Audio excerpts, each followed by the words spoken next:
The last couple of plot types we want to talk about are violin plots and kernel density estimation plots. And both of these are based on the histogram that we already looked at earlier. So the process of kernel density estimation, or KDE, is what allows us to produce a smooth curve out of a histogram. So as an example, if we take this histogram that we were working with earlier when we first studied histograms, we remind ourselves that this is a distribution, essentially, and kernel density estimation allows us to create a distribution curve or a density curve out of this histogram, for instance, something that maybe looks like this. So essentially what we're doing here is just creating a smooth curve out of the original data set that we started with. It lets us visualize the shape of the data, the shape of the distribution, without looking at all the individual bars in this discrete histogram. So in terms of terminology here, we might say that we use kernel density estimation to create the kernel density estimate, where the kernel density estimate is this curve. We might also call it the distribution curve, the density curve, the kernel density plot, or the KDE plot. But no matter what we call it, we'll use this KDE plot as part of the violin plot as well. Now, it's important to say that today we'll basically always use software or calculators to create violin plots and KDE plots. We don't really do this process by hand, but we do want to understand the fundamentals of what's going on behind this. So what we really want to know about the KDE plot is first that we can dictate how smooth the plot is, and that smoothness is based on what we call the bandwidth of the kernel function. So think of the kernel function as something maybe that looks like this. And this kernel function is essentially looking at all of the data points contained under the curve of the kernel function. And we could think about the data points underneath this function based on the data points that are making up the histogram behind it. So it basically looks at those data points, and based on the number of data points and how close they are to the center of the kernel function, gives us a height for the kernel density estimate, or gives us a height for this density curve. We can use kernel functions of different shapes, so we can use a shape like this one. You'll also see a kernel density function that is a normal distribution like this. We can use a kernel density function that's a uniform distribution like this one, or even a triangular distribution like this one. And when it comes to the kernel density function, we really just want to think about its width and its height. So if we have this kernel density function, it has a certain width to it, we call that the bandwidth, and it has a certain height to it, we call that the amplitude.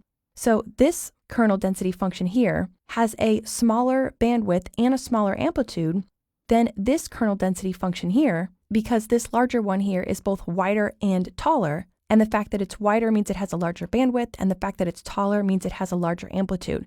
Bandwidth, the width of the kernel density function, is what dictates how smooth the kernel density plot will appear. So a lower bandwidth or a narrower kernel density function indicates a less smooth curve. So if we were starting with this original kernel density estimation plot, and it's based on some kernel density function, if we were to decrease the bandwidth or narrow the width of that kernel density function, then maybe our kernel density estimation plot changes from looking something like this to looking something like this. See how it's much less smooth? We see a lot more variation throughout the KDE plot. If we increase the bandwidth again, then we go back to the smoother curve. So if we were going to summarize that, we could see here a table where as we move from left to right, the amplitude of the kernel density function increases. In other words, in each row here, as we move from left to right, we can see that the height of the triangular distribution here, assuming we're using a triangular distribution, that the height is increasing. Height is increasing, height is increasing. And as we move from top to bottom, the bandwidth of the kernel density function is increasing. So even though we're keeping height roughly the same here in this first column, as we move from top to bottom, the bandwidth increases, the width of that kernel density function increases. So in the top left here, we have the kernel density function with the smallest bandwidth and amplitude, and in the lower right, we have the kernel density function with the largest bandwidth and amplitude. In other words, this is what's going on behind the scenes when we use software. So when we use software to build a KDE plot, all we're doing is entering the data that would have created the histogram in the first place. So all of the data points that make up our histogram. And then we give the software some value for bandwidth and amplitude of the kernel density function. And that creates for us the KDE plot based on those values. And in short, it's a way to turn a discrete histogram distribution here into a smooth distribution curve or a smooth density curve.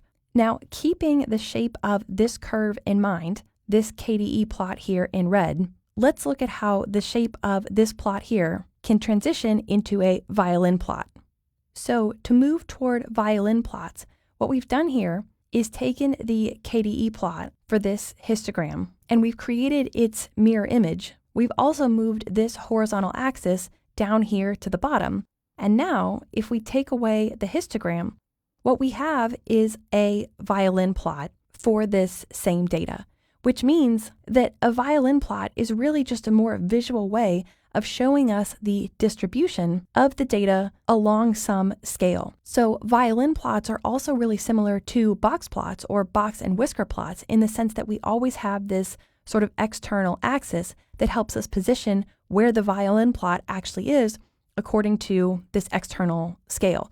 So we have this external scale, we have the violin plot, which is just a symmetric picture of that distribution that was created through the process of kernel density estimation. And then for violin plots, we usually add additional data. And this is where we see that violin plots actually are very similar to box plots. So this red outline here is a visual representation of the data distribution. But then we add something very similar to a box plot inside of this violin plot. So this box here is just like the box from the box plot in the sense that this left edge here is the first quartile or the 25th percentile. The right edge of the box is the third quartile or the 75th percentile. And then we also indicate the median, which is this blue dot here. We indicate the median, which is the second quartile, also the median. And therefore, of course, we can identify the interquartile range as the value here at Q3 minus the value here at Q1. So it looks like, according to this external scale, if we say that the third quartile is maybe 70 and the first quartile is maybe 20, then the interquartile range would be 70 minus 20 or 50. So from this box plot, we have the first, second, and third quartiles, which means we also have the median because the median is equivalent to the second quartile. That's two different ways of saying the same thing. And then we usually also plot this line behind the box, and this line is not equivalent to the whiskers of the box plot. Usually it represents a 95% confidence interval. And we'll talk about confidence intervals later in the course, but the idea is that 95% of our data points lie within this 95% confidence interval. We will also sometimes include the mean as part of our violin plot as well. Not always, but sometimes. So this extra dot here is supposed to represent the mean. That's something we can optionally choose to include in our violin plot if we want to.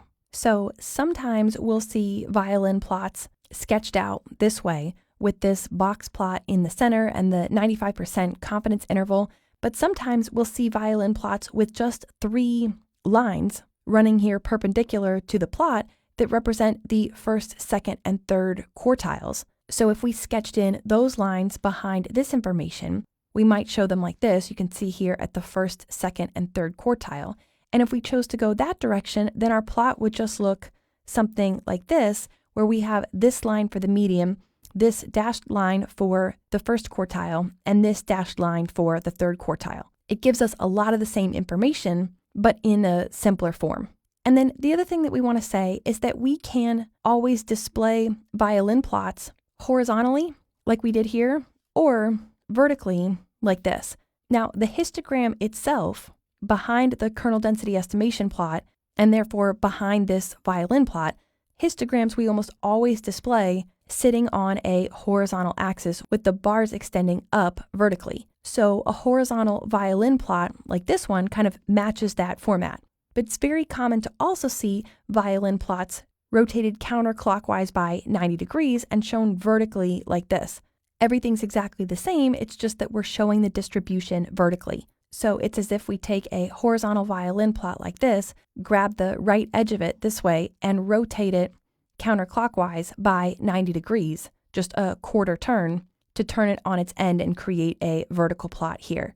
Whether we show the violin plot horizontally or vertically, we always run the axis for scale parallel to the body of the violin. So here we have a horizontal plot.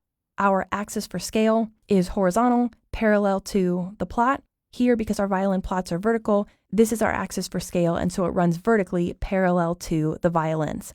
Now, violin plots, we can say, have an advantage over the traditional box and whisker plot in the sense that they give a great visual picture of the distribution as sort of the body of this violin. But that also makes violin plots more visually busy and sometimes harder to interpret depending on what it is we're trying to show. As always, when we're trying to choose a chart type, we should just be thinking about the kind of chart that we should use in order to best represent or most clearly communicate the data that we're trying to display. So maybe, depending on the data that we have, it's not super helpful or important to show this visual representation of the distribution.